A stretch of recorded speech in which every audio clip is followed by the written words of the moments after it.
pessoal, hoje a gente vai falar sobre imagens digitais, sobre olhar um pouco mais técnico e eu trouxe para vocês aqui então esse assunto para que vocês aprofundem um pouco mais o conhecimento das imagens. A gente trabalha muito com imagem e arquitetura e a gente tem que ter um conhecimento profundo sobre elas. Ainda que a gente não mexa nos softwares completamente, a gente já pode começar a ter um conhecimento mais aprofundado do funcionamento, da lógica e das questões relativas à imagem. Enfim, o que a gente vê de fato quando a gente vê uma imagem numa tela, o que a gente vê é luz, né? Nós vemos pontos de luz. Já falei um pouquinho sobre isso na aula passada e vou colocar alguns pontos para vocês. Então, na tela vocês já viram que são pontinhos de luz que representam a imagem que a gente está visualizando. Só que como o computador armazena essa imagem, em que lógica que ele descreve a imagem digital, a imagem que aparece na tela. Então isso pode acontecer de algumas maneiras. Tá? A gente tem o que a gente chama de imagem vetorial, vamos dizer assim, que um elemento desenhado na tela do computador é um elemento vetorial. Ou a gente pode ter um elemento como bitmap.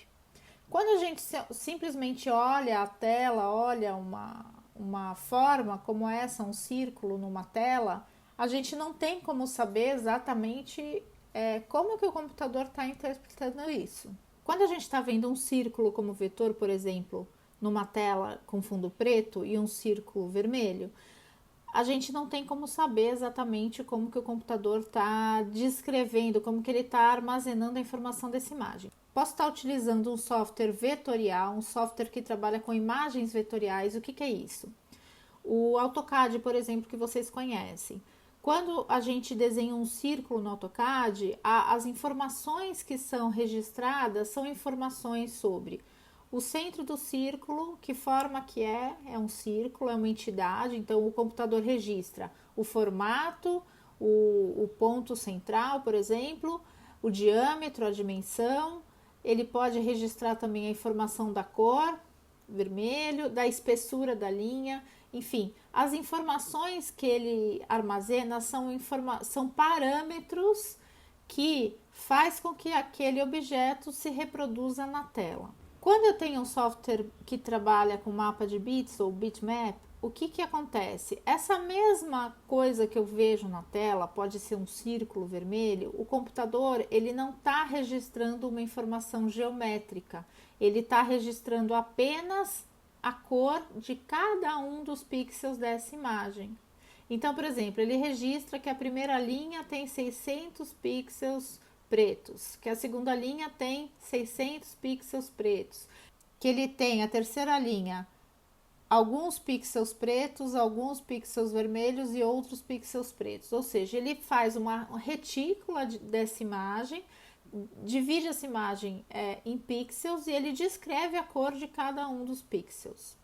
Então, o modo dessas duas informações serem apresentadas na tela, ela vai influenciar principalmente quando eu ampliar essa imagem.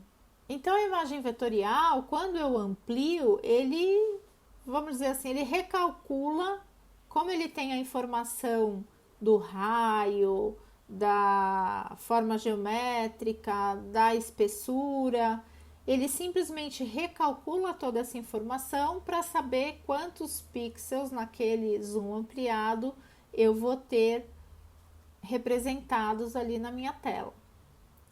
E quando eu vejo uma imagem bitmap, um mapa de bits ampliado, eu consigo ver cada pixel, né?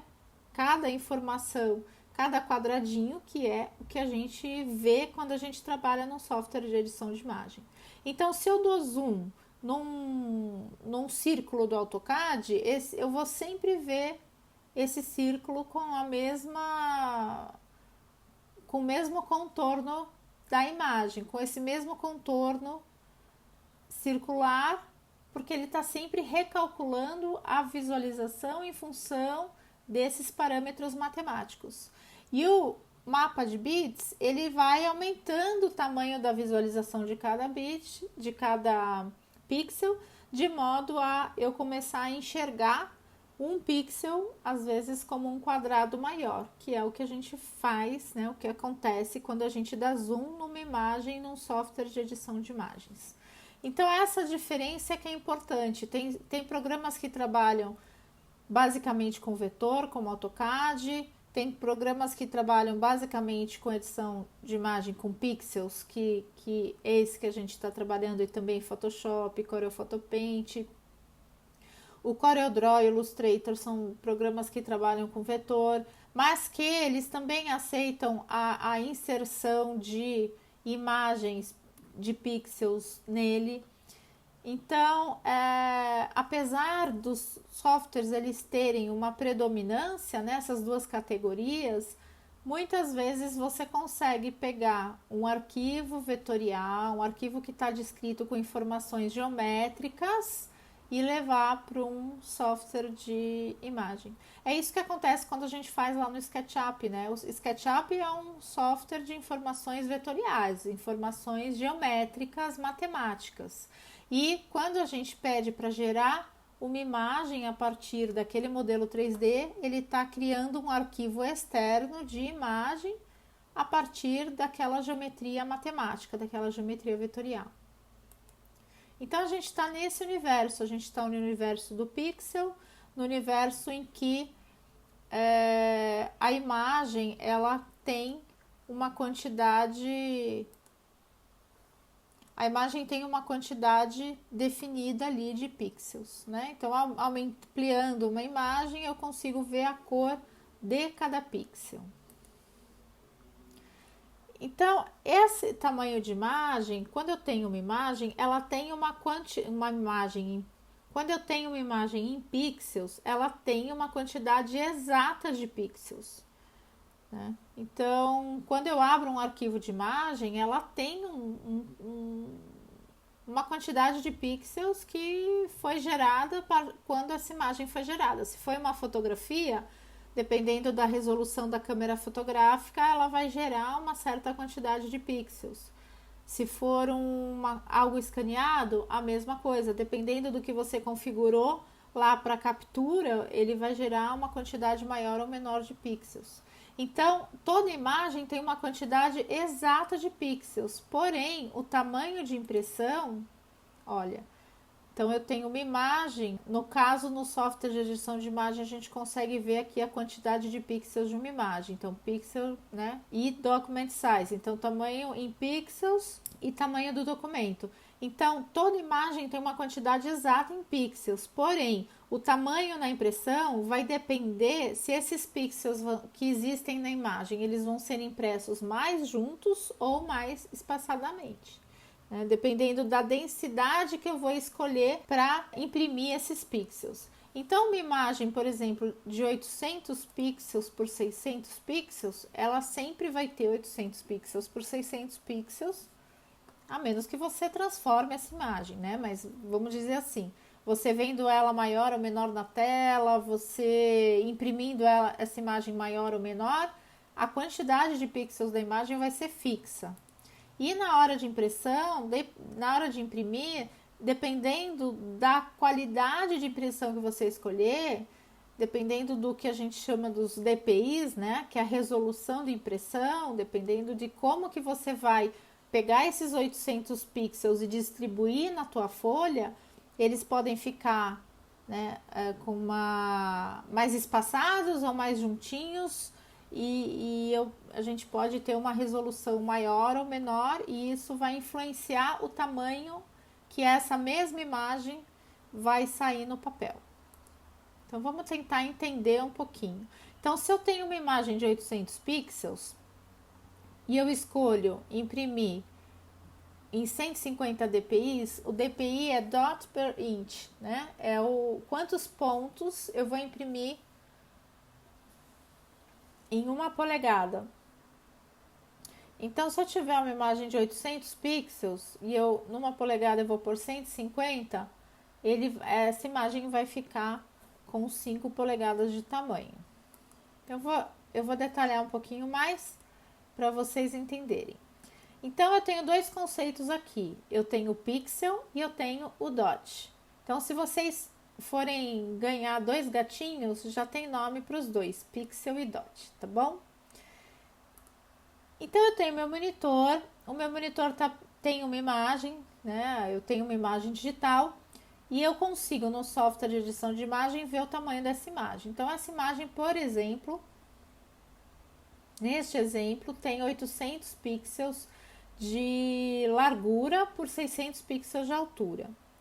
Lembrando que uma polegada é 2,54 centímetros. Então, eu tenho uma marcação aqui da folha, 1 polegada, ó, várias marcações, cada uma com 1 polegada de distância.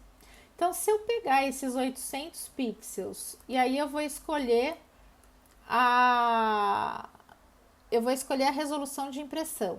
E aí eu falo assim, bom, eu quero que essa imagem com 800 pixels, que ela seja impressa em 150 dpi, ou seja, que em cada polegada eu distribua 150 pontos. Não é uma qualidade muito boa para impressão, tá? A gente sugere que pelo menos 200 pontos por polegadas aí. Mas o ideal é de 300 para cima. Mas vamos dizer que 150 dpi é o que eu escolhi. Então, o que vai acontecer? Ele vai pegar esses 800 pixels, esses 800 pontos da imagem, e vai distribuir em cada polegada ele vai pôr 150 pixels, 150 pontos, né? Então, ele vai pôr aqui, ó, 150, 300, 450, 600, 750, sobrou um pouquinho, 800. Eu tenho 800 pontos, a imagem na folha ficou desse tamanho, porque eu distribuí, ao longo de 1 polegada, eu distribuí 150 pontos. Se ao invés disso eu quiser que a imagem seja impressa com uma qualidade melhor, aqui no caso 300 dpi, o que ele vai fazer? Ele vai pegar 300 pontos e encaixar 300 pontos na 1 polegada. Ele vai pegar mais 300 pontos e encaixar na 2 polegada. Já deu 600. E os outros 200 ele vai encaixar no próximo. Então, a partir de uma mesma imagem, no software lá de edição de imagem, eu posso escolher imprimir maior com menos resolução ou menor com mais resolução. Ele ficou metade do tamanho, porque eu dobrei aqui a densidade dos pontos. Beleza? E se eu dobrar novamente, ele vai ficar a metade do tamanho novamente, porque agora os 800 pontos, 600 deles ele já vai gastar na 1 polegada de papel. E depois vai sobrar mais um pouquinho. Uma imagem deve conter a quantidade exata de pixels para o fim a que se destina, nem mais nem menos. Então, por isso que é importante ter o domínio da imagem. Senão você gera uma imagem com tantos pontos que teu computador trava, o teu computador não funciona e você nem vai precisar de tudo aquilo. Então, como é que a gente descobre quantos pontos tem que ter a minha imagem? Então, a gente tem que pensar, né? Na tela, 72 pontos, tem telas que trabalham, telas monitores, né? Com 72 pontos por polegada, 150, 300. Mas além da gente pensar na resolução de impressão, a gente tem que pensar no formato também, né? Essa imagem, ela vai ser mostrada como? Eu estou fazendo uma imagem para pôr nas redes sociais, ela tem que ser mais alongada, ela vai ser vista no monitor, vai ser na TV, vai ser no celular. Então, todas essas variáveis influenciam como eu vou produzir aquela imagem. Por quê? Porque cada uma dessas telas tem uma quantidade de pixels. Eu preciso conhecer esses números. Os padrões mais comuns de monitor, de TV, é o que vocês escutam mais aí quando vocês vão comprar uma televisão, né? Ah, essa televisão é HD, essa televisão é Full HD, essa televisão é 4K, nossa, não, eu tenho aquela lá é 8K, é melhor, né? Então, o que é isso? Então tem uma tabela aqui que ajuda vocês a se localizarem desde o formato mais menorzinho aqui até o que a gente tem aqui de mais. Então tem o nome, a largura em pixels. Então veja só, o padrão mais conhecido hoje em dia que o pessoal tem trabalhado, né, para fazer vídeo no YouTube, por exemplo, é esse Full HD aqui. Em alguns casos, a gente tem, por exemplo, Netflix, tem algumas séries que tem conteúdo 4K. O que é o 4K?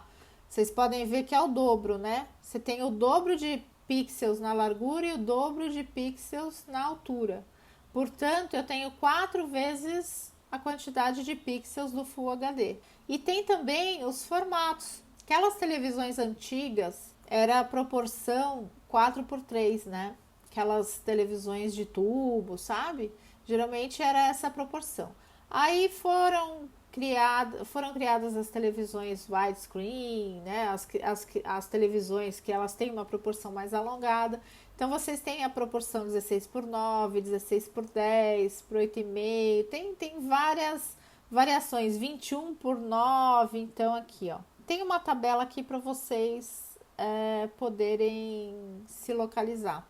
E olha a quantidade total de pixels que tem em cada uma desses formatos. De tal modo que, ó, se a gente está falando daquele vídeo do YouTube lá, com 2 milhões aqui de pixels, né? O 10K lá, aquele último 10K lá, 80 milhões. Então, assim, ó, um arquivo gravado nesse formato vamos dizer que ele seja 2 mega. Não é essa a ordem de grandeza, tá? Mas só para vocês entenderem a proporção. Se esse daqui fosse 2 mega, esse daqui seria 80 mega. Ou seja, é 40 vezes maior a quantidade de pixels, portanto, o tamanho de arquivo também vai ser muito maior. E isso vai ocupar recurso, vai ocupar HD, vai ocupar nuvem, vai ocupar todos os recursos que você tiver. Por isso que a gente tem que fazer a coisa do tamanho que a gente precisa. Então esse é o formato mais utilizado hoje em dia, né? 1920 por 1080. É a resolução que o meu notebook funciona também, né? Ele está configurado para isso. Então, se contar todos os pixels no meu notebook, vai dar 1920 por 1080. Então eu sugiro aqui para vocês essa leitura. Acho que é muito importante vocês entenderem isso. Para quando vocês usarem o Enscape, para quando vocês usarem o Lumion, para quando vocês usarem o V-Ray, qualquer outro renderizador, ou até quando vocês forem gerar uma imagem direto lá do SketchUp no exportar lá gráfico 2D. Tem que ter conhecimento dessas questões aí para vocês não fazerem uma coisa e chegar lá no final do trabalho e a coisa ficar feia. Ok.